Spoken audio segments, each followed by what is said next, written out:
name's Lyandvert. I am a composer, a sound designer and a director, and I think more and more an ambiguous artist.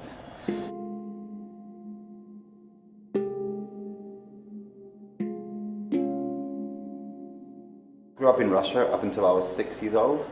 It was the Soviet Union and all Western things were not legal and they were all pirated or underground. And I don't think people realised until maybe 1974, roundabout in Russia, that the Beatles actually broke up in 1970. Like a good, educated, European immigrant Jewish family, my mother insisted I have piano lessons when I was from about 8 or 9.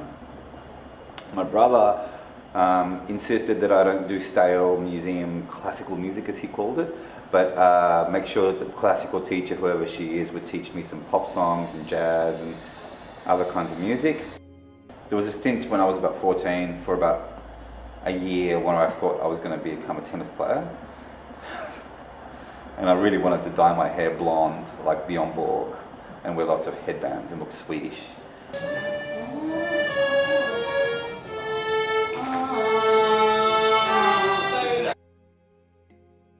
Biggest turning point for me in terms of defining the direction I wanted to take as an artist and driving a sort of ideology I have as a composer, still have as a composer, and a passion, was all things that are wonderfully atonal and dissonant.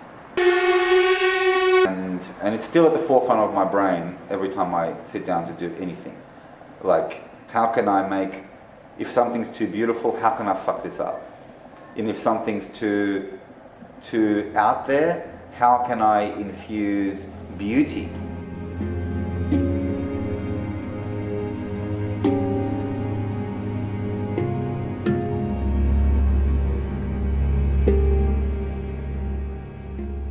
I was just keeping that. So that would be a big thing, but then it did always come down for leading up to Only You. I always love to kind of go, well, why can't you have a distorted electric guitar in a Chekhov production?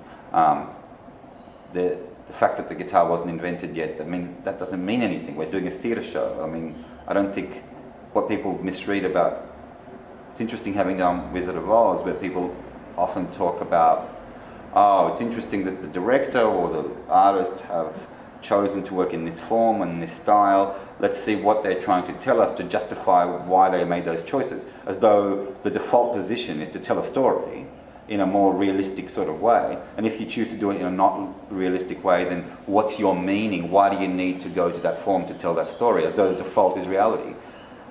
And that reality is defined by people like Stanislavski and Chekhov, apparently.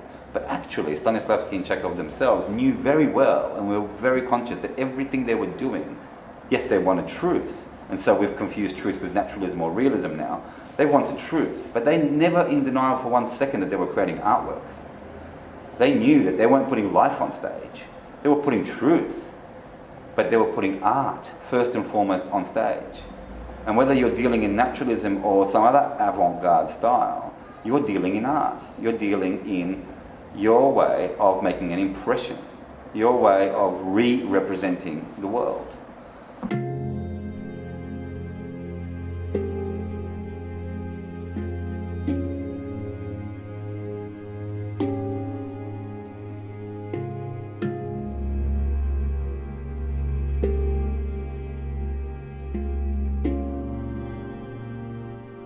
I truly believe that you have to respect your audience. Not be afraid of giving them abstraction. Not be afraid of giving them beauty mixed with noise. Beauty mixed with ugliness. And create that sort of ambiguity and let them personally respond to it.